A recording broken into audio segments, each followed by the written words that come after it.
प्रचंड तपस्वी महर्षि अत्रि और उनकी पत्नी महासती अनुसुईया के पतिव्रत्य का तेज तीनों लोकों में विख्यात था। एक बार देवर्षि नारद ने घूमते घूमते देवी माता सरस्वती, माता लक्ष्मी और माता पार्वती के पास जाकर बारी बारी से माता अनुसुईया के पतिव्रता धर्म की प्रशंसा की। उन्होंने कहा कि पूरे ब्रह्मांड में अनुसुईया के समान कोई पतिव्रता स्त्री नहीं है। यह सुनकर तीनों देवियों के मन में ईर्ष्या का भाव आ गया। उन्होंने अपने अपने पतियों यानी ब्रह्मा, विष्णु और महेश से आग्रह किया कि वे पृथ्वी पर जाकर अनुसुईया के पतिव्रत की परीक्षा लें। तीनों देव अपनी पत्नियों के हट के आगे विवश होकर साधु का वेश बनाकर महर्षि अत्रि के आश्रम पहुंचे।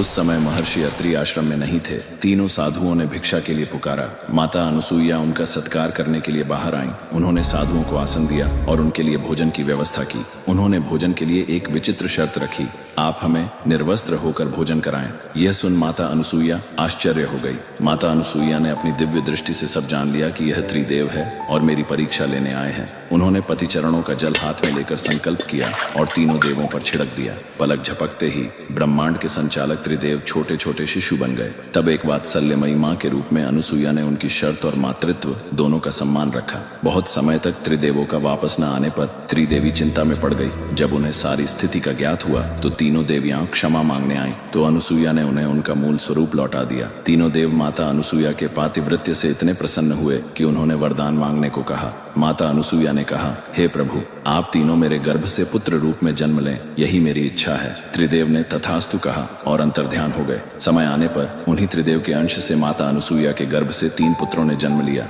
ब्रह्मा के अंश से चंद्रमा, विष्णु के अंश से दत्तात्रेय और शिव के अंश से दुर्वासा ऋषि का जन्म हुआ। समय बिता सतयुग, त्रेता और द्वापर के बाद जब कलयुग का अंधकार छाने लगा, तब पृथ्वी पर धर्म का क्षय होने लगा। पाखंड, अधर्म और अज्ञान बढ़ गया। साधारण मनुष्य के लिए यज्ञ, तप और कठिन ज्ञान मार्ग पर चलना असंभव हो गया। तब सृष्टि के पालनहार भगवान विष्णु ने इस अधर्म को रोकने के लिए एक दिव्य योजना बनाई। उन्होंने निर्णय लिया कि वे स्वयं और अपने दिव्य अंशों को ऐसे सिद्ध योगियों के रूप में पृथ्वी पर भेजेंगे जो सरल भक्ति और योग का मार्ग दिखाकर लोगों का कल्याण करेंगे। लेकिन इन नए सिद्धों को ज्ञान कौन देगा? उनका गुरु कौन होगा? इस महान कार्य के लिए केवल एक ही शक्ति उपयुक्त थी, भगवान दत्तात्रेय, क्योंकि वे स्वयं त्रिदेव के स्वरूप थे। वे ही ज्ञान, योग और वैराग्य के सबसे बड़े भंडार थे। उन्होंने ही इन आने वाले महायोगियों के गुरु की भूमिका निभाने का निश्चय किया। यही से हमारी महागाथा की शुरुआत होती है नवनाथ के अवतार से।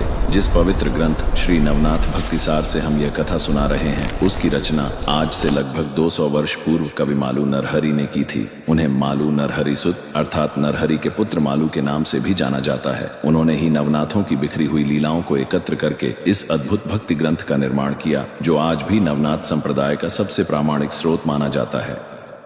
ग्रंथारंभ में कवि कहते हैं, कलयुग का प्रारंभ हुआ। उस समय लक्ष्मीकांत ने नव नारायणों को द्वारका बुलाने के लिए अपने सेवक को भेजा। उस समय लक्ष्मीकांत स्वर्ण सिंहासन पर विराजमान थे। उनके पास उद्धव भी थे। इतने में कवि, हरि, अंतरिक्ष, प्रबुद्ध, पिप्पलायन, अविर्होत्र, चमस, ध्रुवमीन और करभाजन ऐसे 9 नारायण वहां आ पहुंचे। उन्हें देखते ही श्री हरि सिंहासन से उतरकर बड़े आदर से गले मिले और उन्हें अपने स्वर्ण सिंहासन पर बिठाया। फिर षोडशोपचार से पूजा की। वह भव्य समारोह देखकर नव नारायणों ने श्री हरि से पूछा, हमें किस कारण बुलाया है? हरि बोले, कलयुग में हम सबको अवतार लेकर धरती पर प्रकट होना है। जैसे राजहंस एक साथ उड़ते हैं, वैसे हम सब एक साथ अवतरित होंगे और धर्म का प्रचार करेंगे। इसके बाद हरि ने नवनारायण को बताया कि भविष्य पुराण में इन सभी अवतारों की कथाएं पहले से लिखी हैं। कैसे ब्रह्मदेव के वीर्य के अंश अलग अलग जगह गिरे और उनसे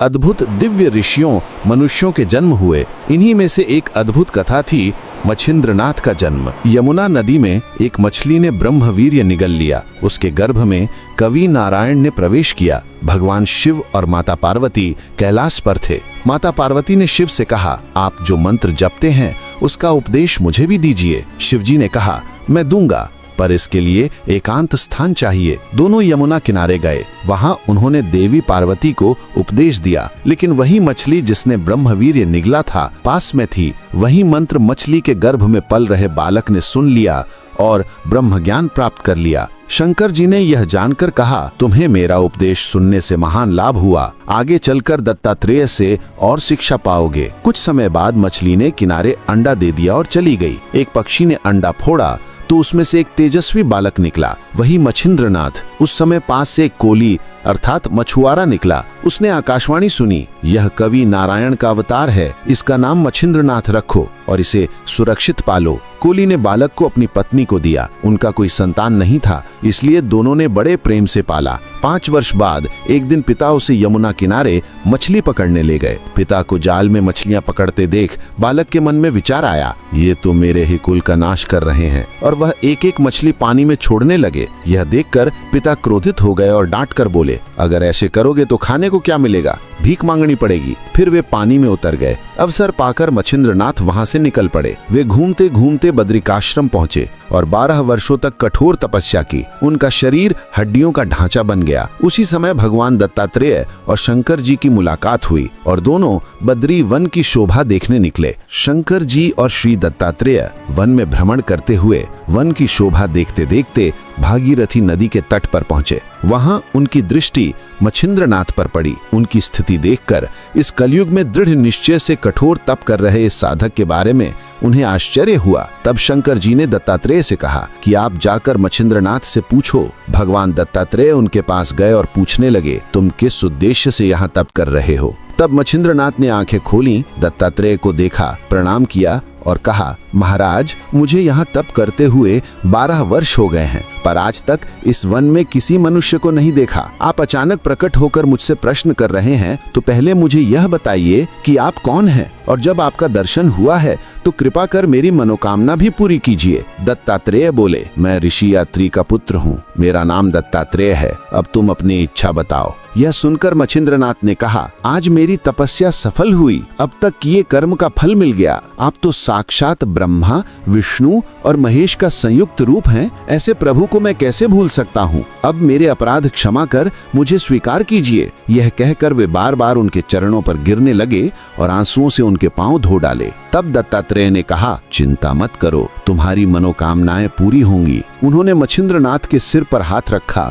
और कान में मंत्र का उपदेश दिया। उसी क्षण उनका अज्ञान दूर हुआ और उसे संपूर्ण जगत ब्रह्ममय दिखाई देने लगा। भगवान दत्तात्रेय ने पूछा, अब बताओ शंकर जी और विष्णु जी कहाँ हैं? मछिंद्रनाथ बोले, मुझे ईश्वर के अलावा और कुछ दिखाई नहीं देता, सर्वत्र वही व्याप्त है। यह उत्तर सुनकर दत्तात्रेय ने उनका हाथ पकड़ा और साथ ले चले। शंकर जी ने पहचान लिया कि यह वही पूर्व जन्म के कवि नारायण हैं। उन्होंने मछिंद्रनाथ को हृदय से लगाया और दत्तात्रेय को कहा, इसे सब सिद्धियों का अभ्यास कराओ। दत्तात्रेय ने उसे सभी विद्याओं का उपदेश दिया और कान फटा नाथ संप्रदाय की स्थापना की। इसके बाद शंकर जी और दत्तात्रेय चले गए। मछिंद्रनाथ भी तीर्थ यात्रा पर निकल पड़े। मछिंद्रनाथ सप्त श्रृंगी देवी के मंदिर पहुँचे। वहाँ उन्होंने भक्ति भाव से अम्बा का दर्शन किया और स्तुति की। तभी उनके मन में आया कि साबरी विद्या पर काव्य की रचना करें जिससे लोगों का कल्याण हो, पर उन्हें शंका हुई कि देवताओं की कृपा के बिना यह कार्य सफल नहीं होगा। उन्होंने 7 दिन तक अनुष्ठान किया। प्रसन्न होकर अम्बा प्रकट हुई और बोली, तुम्हारे मन में क्या उद्देश्य है? मछिंद्रनाथ ने कहा, माँ, मैं साबरी विद्या पर काव्य बनाना चाहता हूँ, कृपा कर मेरा उद्देश्य पूरी करने का उपाय बताइए। देवी ने आशीर्वाद दिया, तुम्हारा मनोरथ पूर्ण होगा। फिर उनका हाथ पकड़कर उन्हें मार्तंड पर्वत पर ले गईं। वहाँ एक विशाल वृक्ष के नीचे मंत्रोक्त हवन कराया। हवन के बाद वृक्ष स्वर्ण समान प्रकाशमान हो उठा और उसकी शाखाओं पर अनेक देवता बैठे दिखने लगे। अम्बा ने कहा, अब तुम ब्रह्मगिरी के समीप अंजन पर्वत पर जाओ, वहाँ महाकाली का स्थान है, उन्हें प्रणाम करो। फिर दक्षिण की ओर नदी पर जाना, वहाँ श्वेत कुंड अर्थात 100 कुंड मिलेंगे। उन कुंडों में शुक्ल वेल डालना, जहाँ लता हरी भरी हो जाएगी। उस कुंड में स्नान और जलपान करना। यदि मूर्छा आए तो 12 आदित्य का जप करना। फिर कांच की कुपी में जल भरकर वृक्ष पर चढ़ाना। इससे देवता प्रसन्न होंगे और वर देंगे। यदि एक बार में कार्य पूरा न हो तो 6 माह तक ऐसा करना। प्रत्येक बार एक एक देवता प्रसन्न होंगे। इतना कहकर देवी अदृश्य हो गईं। मच्छिंद्रनाथ अंजन पर्वत पहुंचे। उन्होंने महाकाली का दर्शन किया और श्वेत कुंडों में शुक्ल वेल डाली। एक कुंड आदित्य नामक में लता हरी हो गई। उन्होंने स्नान और जलपान किया तो मूर्छा आई। उन्होंने आदित्य का जप किया, तभी स्वयं सूर्य देव प्रकट हुए और बोले, तुम्हारे सारे मनोरथ पूरे होंगे। सूर्य देव ने वरदान दिया और मच्छिंद्रनाथ को सहायभूत बने। उन्होंने कुपी में जल भरकर मार्तंड पर्वत पर ले जाकर वृक्ष पर चढ़ाया। तब सूर्य पुनः प्रकट हुए और बोले, तुम्हारा उद्देश्य क्या है? मच्छिंद्रनाथ ने कहा, मैं काव्य रचना करना चाहता हूँ, कृपा कर सहायता कीजिए। सूर्य ने उनकी कामना पूरी की और 7 महीनों तक उन्होंने देवताओं को प्रसन्न किया। अंततः उन्होंने साबरी विद्या का स्वतंत्र ग्रंथ रचा। तीर्थ यात्रा करते करते मच्छिंद्रनाथ बंगाल के चंद्रगिरी गांव पहुंचे। वहाँ सुराज नामक ब्राह्मण और वशिष्ठ गोत्र का गौड़ ब्राह्मण सर्वपदाय रहता था। उसकी पत्नी का नाम सरस्वती था। वह रूपवती सद्गुणी थी, लेकिन पुत्र संतान न होने से दुखी रहती थी। भिक्षा मांगते हुए मच्छिंद्रनाथ उसके घर पहुंचे। सरस्वती ने उन्हें आसन दिया, भोजन कराया और अपने दुख सुनाए। उसने कहा, गुरुदेव, मुझे संतान नहीं है, कोई उपाय बताइए। मच्छिंद्रनाथ को दया आई। उन्होंने सूर्य मंत्र से अभिमंत्रित भस्म उसे दिया और कहा, इसे रात को सोते समय खा लेना। यह केवल भस्म मत समझना, यह साक्षात हरि नारायण हैं जो प्रतिदिन उदित होते हैं। वही तेरे गर्भ में आएंगे। उससे जो पुत्र होगा मैं स्वयं आकर उसे उपदेश दूंगा और वह संसार में कीर्तिमान बनेगा। सभी सिद्धियां उसकी आज्ञा में रहेंगी। सरस्वती ने वह भस्म पदर में बांध लिया। अत्यंत प्रसन्न होकर पड़ोसिनों को यह घटना सुनाई, पर कुछ स्त्रियों ने उसका मजाक उड़ाया। अरे, धूल खाने से भी कोई संतान होती है? तू क्यों इस कान फटे साधु के कहने में आ गई? हमें तो यह सब झूठ लगता है। उनकी बातों से सरस्वती का विश्वास डगमगाया और उदास होकर उसने वह भस्म गोबर खर्च की खांची अर्थात कचरा गड्ढे में फेंक दिया। मच्छिंद्रनाथ पूर्व दिशा के जगन्नाथ आदि तीर्थों की यात्रा करके सेतुबंध रामेश्वर पहुंचे। वहां मारुति स्नान करके बैठने ही वाले थे, तभी अचानक वर्षा होने लगी। तब उन्होंने रहने के लिए चट्टानों को खोदकर एक गुफा बनाने का प्रयास किया। यह देखकर मच्छिंद्रनाथ को आश्चर्य हुआ और उन्होंने मारुति से कहा, अरे वानर, तू तो बिल्कुल मूर्ख है। शरीर की रक्षा के लिए तू अभी घर बना रहा है, जबकि वर्षा लगातार बरस रही है। अब तेरा घर कब बनेगा? जैसे घर में आग लगने के बाद कुआं खोदना व्यर्थ होता है, वैसे ही तुम अब घर की तैयारी कर रहे हो। यह क्या बुद्धिमानी है? ये सुनकर मारुति ने पूछा, तुम अपने आप को इतना चतुर समझते हो? कौन हो तुम? मच्छिंद्रनाथ ने उत्तर दिया, मैं एक जति अर्थात योगी हूँ और लोग मुझे मच्छिंद्र कहते हैं। इस पर मारुति ने फिर पूछा, लोग तुम्हें जति क्यों कहते हैं? नाथ ने उत्तर दिया, मेरी शक्ति और प्रताप देखकर लोग मुझे जति कहते हैं। तब मारुति हंसकर बोले, अब तक तो हमने सुना था कि एक ही जति है हनुमान, और अब तुम एक नए जति निकल आए। पर ठीक है, मैं कुछ समय हनुमान के समीप रहा था, इसलिए उनके बल और कलाओं का 1000वां हिस्सा मुझे बड़े प्रयास से प्राप्त हुआ है। वही मैं अभी तुम्हें दिखाता हूँ। यदि तुम उसका निराकरण कर सके तभी तुम्हें जति कहलाने का अधिकार है, अन्यथा जति नाम छोड़ देना। मच्छिंद्रनाथ ने शांत भाव से उत्तर दिया, तुम अपनी कला दिखाओ, उसका निराकरण मेरे गुरुनाथ करेंगे।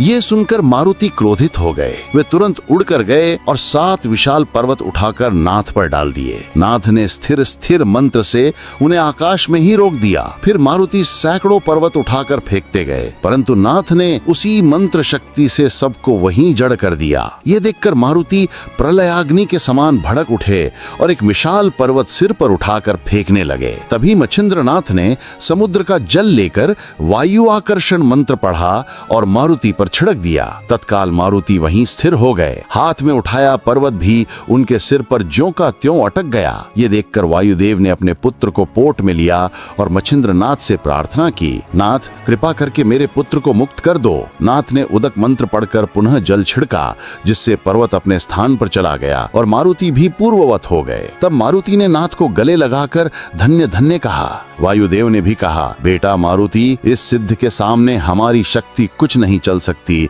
इसकी शक्ति अघटित है। फिर मच्छिंद्रनाथ ने वायु और मारुति के चरणों में प्रणाम किया और स्नेहपूर्ण मित्रता का निवेदन किया। प्रसन्न होकर मारुति ने कहा, अब तुम निश्चिंत होकर अपने आप को जति कह सकते हो। इसके बाद मच्छिंद्रनाथ ने पूछा, परंतु एक शंका है, आप त्रिकाल ज्ञानी हैं, फिर आपने मेरे साथ ये विवाद क्यों किया? त्रिकनागा स्वत्थ के नीचे पहले भी हमारी भेंट हो चुकी थी, तब आपने ही मुझे वरदान दिया था, फिर ये बखेड़ा क्यों? मारुति ने उत्तर दिया, जब तुम समुद्र स्नान कर रहे थे तब मैंने तुम्हें पहचान कर तुम्हारे पास आया, पर मेरे मन में विचार आया कि देवताओं ने जो तुम्हें वरदान दिया है उसका सामर्थ्य कितना है ये देखना चाहिए। साथ ही आगे तुम्हें अनेक कठिनाइयों का सामना करना है, तो ये देखना था कि तुम कितना टिक पाते हो। इसके बाद मारुति ने कहा, अब तुम स्त्री राज्य में जाओ और वहाँ ऐश करो, तुमसे मेरी भारी जिम्मेदारी उतरेगी। मच्छिंद्रनाथ ने पूछा, कौन सी जिम्मेदारी? तब मारुति ने सारी कथा सुनाई। उन्होंने कहा, जब श्री रामचंद्र जी रावण का वध कर माता सीता को लेकर अयोध्या लौट रहे थे, तब सीता माता के मन में विचार आया कि मैं श्री राम के सेवक मारुति का कल्याण करूं, उसका विवाह कर दूं, संतान संपत्ति से परिपूर्ण कर दूं। संसार में बिना स्त्री के सुख नहीं है,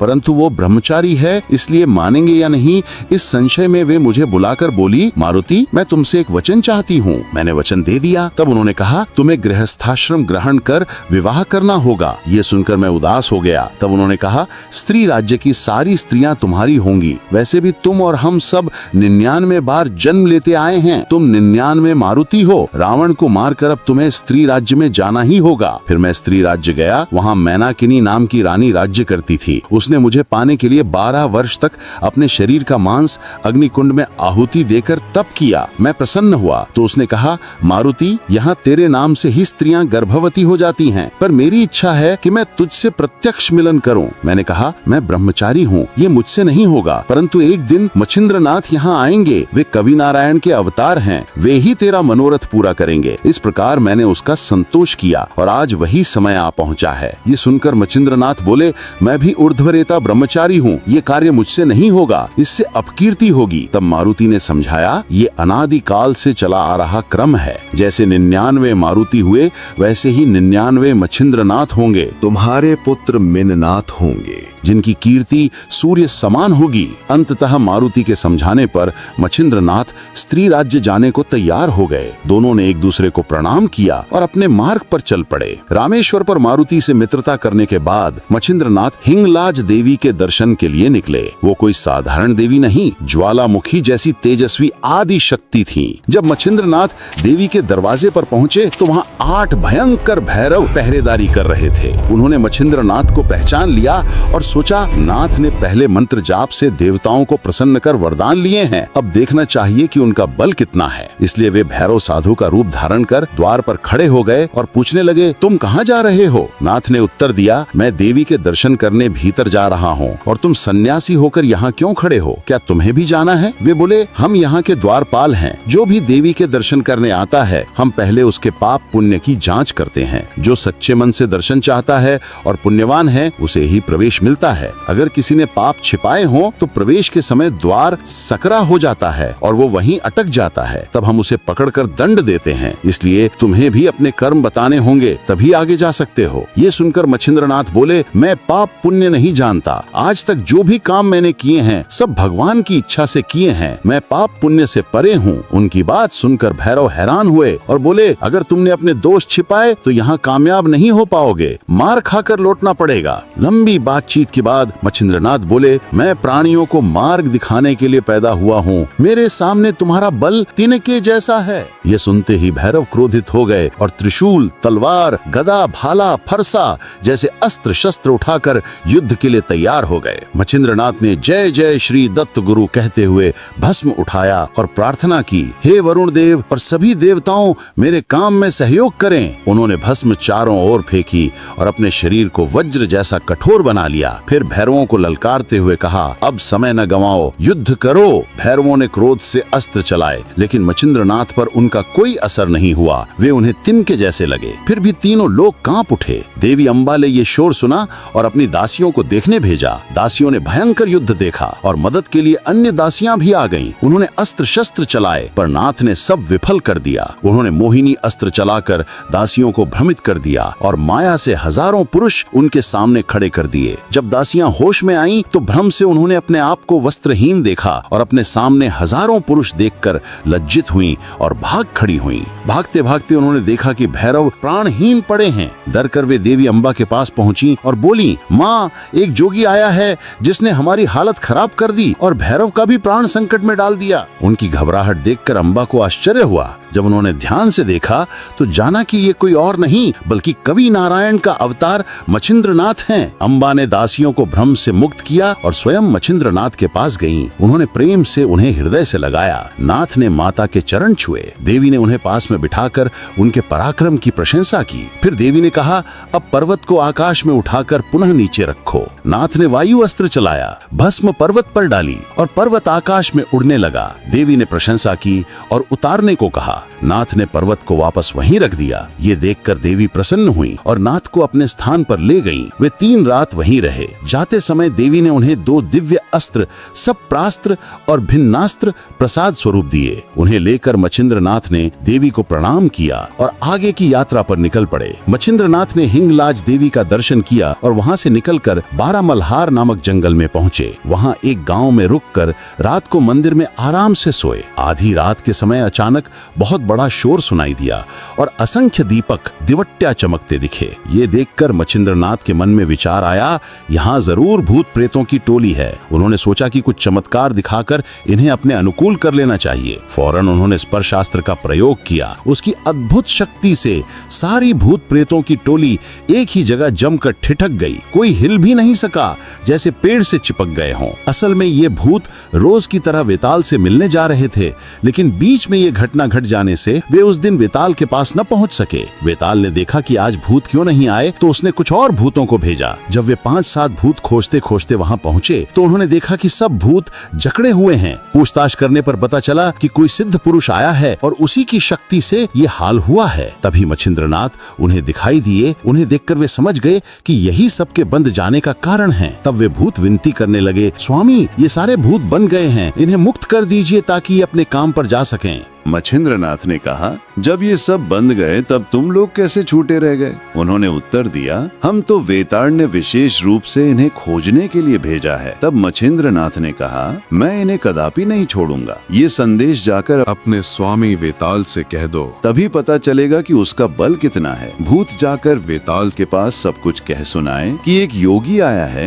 जिसने सारे भूतों को बांध दिया है और वो तुम्हें भी बांधने की ठान चुका है। ये सुनकर वेताल क्रोध से जल उठा। उसने संदेशवाहक भेजकर चारों ओर के सभी भूत प्रेतों को बुलाया। सब आकर उसके सामने खड़े हुए। फिर वे अपनी अपनी फौज लेकर शरभ हतीरी पहुँचे और वहाँ तरह तरह के डरावने खेल दिखाने लगे। मछिंद्रनाथ ने पहले भस्म छिड़क कर उनकी शक्ति देखी, फिर वज्रास्त्र मंत्र का जाप करके चारों ओर रेखा खींची और वज्र की शक्ति सिर पर धारण की। अब कोई भूत पास न आ सका। भूतों के राजा पेड़ पर्वत उठाकर उन पर फेंकने लगे, हथियार चलाए, पर सब व्यर्थ रहा। अंततः मछिंद्रनाथ ने फिर से स्पर्शास्त्र का प्रयोग किया और सभी भूत वहीं जड़ हो गए। तभी 8 पिशाच नायकों में से केवल 7, झोटिंग, खेलता, बावरा, मंगदा, मुंजा, महिषासुर और धुलोवान मिलकर मछिंद्रनाथ को पकड़ने की ताक में थे। लेकिन नाथ ने वज्रास्त्र से चारों दिशाओं में रक्षा की और फिर दानवास्त्र का प्रयोग करके 7 दानव उत्पन्न किए। इन 7 दानवों और 7 पिशाच नायकों में भयंकर युद्ध हुआ। पूरा एक दिन ये युद्ध चला। अंततः दानवों ने उन्हें हरा दिया और वे अदृश्य हो गए। फिर मछिंद्रनाथ ने वासव शक्ति से स्वयं वेताल को मूर्छित कर दिया। उसकी जान जाने की नौबत आ गई। तब निरुपाय होकर वेताल और सब भूत मछिंद्रनाथ के चरणों में गिर पड़े और बोले, स्वामी, हमारे मरने से आपको क्या लाभ होगा? यदि आप हमारे प्राण छोड़ दें तो हम आपकी कीर्ति गाएंगे और आपके आदेश पर काम करेंगे। जैसे यमराज के दूत हैं, विष्णु जी के दूत हैं, वैसे ही हम सब आपकी सेना बनकर आपकी आज्ञा का पालन करेंगे। अगर हमने वचन तोड़ा तो हम अपने पूर्वजों समेत नरक में जाएंगे। उनकी दीन विनती सुनकर मछिंद्रनाथ ने कहा, साबरी विद्या में मेरा अधिकार है। जब कोई साधक मंत्र जपे तो तुम उसकी सहायता करोगे। केवल रटने वाले को भी मंत्र सिद्ध हो, ऐसा तुम्हें करना होगा। सभी भूतों ने ये शर्त मान ली। उन्होंने ये भी पूछ लिया कि उनका भोजन क्या होगा और मंत्र सिद्धि की निश्चित घड़ी अर्थात ग्रहण का समय तय कर दी गई। इस प्रकार मछिंद्रनाथ ने वेताल और उसकी सेना से सभी शपथ दिलवाएं। फिर प्रेरक प्रेरक अस्त्र से उन्हें मुक्त किया। सभी भूत प्रेत मच्छिंद्रनाथ के चरणों में गिर पड़े, उनकी स्तुति की, जय जयकार किया और अपने अपने स्थान को लौट गए। 12 मल्हार के पवित्र स्थान पर मच्छिंद्रनाथ ने अष्ट भैरवादी देवताओं की पूजा करके देवी का प्रसाद प्राप्त किया। फिर उन्होंने कुमार देवत तीर्थ किया और कोकण के कुडाल प्रांत के अडूर गांव में जाकर ठहरे। गांव के बाहर एक प्राचीन महाकालिका का देवालय था। वही कालिकास्त्र जो कभी शिवजी के हाथों में प्रतिष्ठित होकर दैत्यों का संहार कर चुका था, अब देवी स्वरूप होकर इस वन खंड में विश्राम ले रही थी। शिवजी ने उसकी इच्छा से यहाँ आम्र वृक्ष लगाया और वर दिया था कि अब तू यहाँ शांति से निवास कर। मच्छिंद्रनाथ उस देवालय पहुँचे, देवी से प्रार्थना की, माँ, मैंने मंत्र काव्य रचा है, उसमें आपका सहयोग चाहिए। आप वरदान दें कि ये विद्या लोक में प्रकाशित हो। ये प्रार्थना सुनते ही देवी, जो पहले ही अस्त्र के रूप में युद्धों से थकी हुई थी, क्रोधित हो उठी। वो बोली, अरे नष्ट पतित, मुझे पहले ही बहुत कष्ट हुआ है और अब तू मुझे और दुख देना चाहते हो। मैंने ये स्थान शांति के लिए चुना और तू यहाँ मुझे तंग करने आया है। क्या तुझे लगता है कि जैसे भूत प्रेतों को वश में किया वैसे मुझे भी कर लेगा? पर मैं वैसी नहीं हूँ, मैं विशास्त्र हूँ। मेरी दृष्टि से ब्रह्मांड उलट पुलट हो जाएगा। मच्छिंद्रनाथ बोले, माँ सुन, बलि को वामन मच्छर जैसा लगा था, पर अंत में उसे पाताल देखना पड़ा था। ये सुनकर देवी का क्रोध और भड़क उठा। तब भद्रकाली सिंह की तरह दहाड़कर आकाश में प्रकट हुई। भयंकर शब्द होने लगे, जोगी अब अपना प्राण बचा, अपने गुरु को स्मरण कर। कालिका आज पृथ्वी को समतल करने को तैयार है। नाथ युद्ध के लिए तैयार हो गए। उन्होंने भस्म लेकर वासव शक्ति मंत्र का जाप किया और आकाश में फेंक दिया। तुरंत सूर्य के हाथ का वासवास्त्र प्रकट हुआ और शिवजी के हाथ का कालिकास्त्र उससे भिड़ गया। दोनों अस्त्रों में भीषण युद्ध हुआ। अंततः देवी कालिका ने वासव शक्ति को परास्त कर दिया और नाथ पर झपटी। नाथ ने फिर से भस्म लेकर एकादश रुद्र मंत्र का जाप किया और एक अस्त्र में 11 रुद्र की शक्ति प्रकट हुए। उनके प्रकट होते ही देवी कालिका का तेज मंद पड़ गया, लेकिन उन्होंने मृत्युंजय मंत्र से रुद्रों को शांत कर दिया। नाथ ने वज्रास्त्र और धूम्रास्त्र भी चलाए, पर कालिका ने धूम्रास्त्र निगल लिया और वज्रास्त्र पर्वत पर दे मारा, जिससे पर्वत फट गया। तब नाथ ने वाताकर्षणास्त्र का प्रयोग किया, जो उन्हें दत्तात्रेय की कृपा से प्राप्त था। इससे देवी का शरीर हिलना बंद हो गया। वो आकाश से गिरकर जमीन पर बेहोश होकर पड़ गई। देवी कालिका ने अंत समय शिवजी को स्मरण किया। ये बात कैलाश पर शिवजी के कानों तक पहुंची। उन्होंने नंदी पर बैठकर तुरंत वहां पहुंचे। नाथ ने शिवजी के चरणों में शीश रखा। शिवजी ने उनके पराक्रम की प्रशंसा की। नाथ ने कहा, भगवान, आपने ही मुझे दत्तात्रेय से मंत्रास्त्र विद्या दिलवाई, ये सब आपकी कृपा है। शिवजी बोले, पहले देवी कालिका को मुक्त करो। नाथ ने वर मांगा, जैसे शुक्राचार्य ने कच्छ को संजीवनी विद्या दी, वैसे ही आप मुझे साबरी विद्या दें और कालिकास्त्र प्रदान करें, ताकि ये देवी मेरे हाथ में रहकर आगे भी मंत्र कार्य में सहायक हो। उसके बाद नाथ ने वाताकर्षणास्त्र वापस लिया। देवी होश में आई, शिवजी को प्रणाम किया और उनकी स्तुति की। शिवजी ने देवी से कहा, अब तुम मच्छिंद्रनाथ की सहायक बनो। देवी ने स्वीकार किया और नाथ को आलिंगन देकर वचन दिया, मैं तेरा पूर्ण सहयोग करूंगी। 3 दिन नाथ और शिवजी देवी के यहाँ रहे। चौथे दिन शिवजी कैलाश लौटे और नाथ हरेश्वर तीर्थ गए। मच्छिंद्रनाथ जब हरेश्वर पहुँचे तो उन्होंने गदा तीर्थ में स्नान किया। उसी समय वहाँ स्नान करने के लिए त्रिशूल, डमरू, धनुष आदि अस्त्र शस्त्रों से सुसज्जित वीरभद्र भी आए। दोनों ने एक दूसरे को नमस्कार किया। इसके बाद वीरभद्र ने मच्छिंद्रनाथ से पूछा, आप कौन हैं? कहाँ के रहने वाले हैं? किस पंथ के अनुयायी हैं? मच्छिंद्रनाथ ने उत्तर दिया, इस शरीर को मच्छिंद्र कहते हैं। हम नाथ पंथ के साधक हैं। हमारी शोभा शैली, कंथा और मुद्राएं ही हैं। ये सुनकर वीरभद्र बोले, तुमने ये नया पाखंड खड़ा किया है और काले चेहरे के साथ संसार में घूमते हो, ये उचित नहीं है। इसलिए ये मुद्राएं छोड़ दो। यदि नहीं छोड़ी तो तुम्हें जगह जगह दुख उठाने पड़ेंगे। वेद विधि के धर्म के विरुद्ध ये नया पंथ निकालने वाला मूर्ख गुरु तुम्हारा कौन है? उसके ये अपमानजनक वचन सुनकर मच्छिंद्रनाथ को क्रोध आ गया। उन्होंने कहा, अरे अधम, तेरे दर्शन से ही मुझे फिर से स्नान करना चाहिए। अब शांति से अपने काम में लग जा, नहीं तो मेरे हाथों तू अभी मृत्यु को प्राप्त होगा। ये सुनकर वीरभद्र और क्रोधित हो गए और बोले, अरे मूर्ख, अब मैं तेरा प्राण लेता हूँ। ऐसा कहकर उन्होंने धनुष पर अर्धचंद्र निर्वाण बाण चढ़ाया। मच्छिंद्रनाथ बोले, अरे पतित, तू अपने अहंकार में स्वयं अपना अहित कर रहा है। तू धनुष बाण दिखाकर मुझे डराना चाहता है, लेकिन जान ले कि अब तेरा अंत समीप आ गया है। तू जैसे अनेक बहुरूपीय मेरे सामने आए और नष्ट हो गए। इसी प्रकार दोनों में कठोर वचन होने लगे। फिर वीरभद्र ने बाण चढ़ाकर कहा, राम का स्मरण करो। मच्छिंद्रनाथ ने उत्तर दिया, तुझे राम मंत्र अपवित्र लगता है, इसलिए तू मुझे स्मरण करने को कहता है। परंतु जान ले कि उसी मंत्र से भगवान शंकर ने दुख से मुक्ति पाई और सुखी हुए। वाल्मीकि को भी वही मंत्र तार गया, वही मंत्र मुझे भी तार देगा। इतना कहकर मच्छिंद्रनाथ ने हाथ में भस्म लिया और वज्रास्त्र वज्रास्त्र सिद्ध करके फेंक दिया। वो 10 दिशाओं में घूमने लगा। उस समय वीरभद्र का बाण मच्छिंद्रनाथ को तिनके समान प्रतीत हो रहा था। भस्म के प्रभाव से वो बाण आकाश में घूमने लगा और अंत में मच्छिंद्रनाथ की वज्रास्त्र से चूर चूर हो गया। फिर वीरभद्र ने नागास्त्र छोड़ा। मच्छिंद्रनाथ ने रुद्रास्त्र और खगेंद्रास्त्र से उसकी शक्ति नष्ट कर दी। आगे वीरभद्र ने वातास्त्र छोड़ा तो मच्छिंद्रनाथ ने पर्वतास्त्र से उसका प्रतिकार किया। इस प्रकार दोनों वीर अस्त्र शस्त्रों से एक दूसरे को पराजित करने में जुटे रहे। अंततः ब्रह्मा, विष्णु और महेश युद्ध भूमि में प्रकट हुए और मच्छिंद्रनाथ को समझाया। फिर वीरभद्र को बुलाकर उनका और मच्छिंद्रनाथ का मेल कराया और कहा, ये नाथ कवि नारायण का अवतार है। तब वीरभद्र ने भी मच्छिंद्रनाथ को वर देने की इच्छा जताई। उन्होंने कहा, आज तक मैंने अनेक बलवान वीरों को परास्त किया, पर मच्छिंद्रनाथ जैसा वीर कहीं नहीं देखा। इसके बाद उन्होंने मच्छिंद्रनाथ को गले लगाया और पूछा,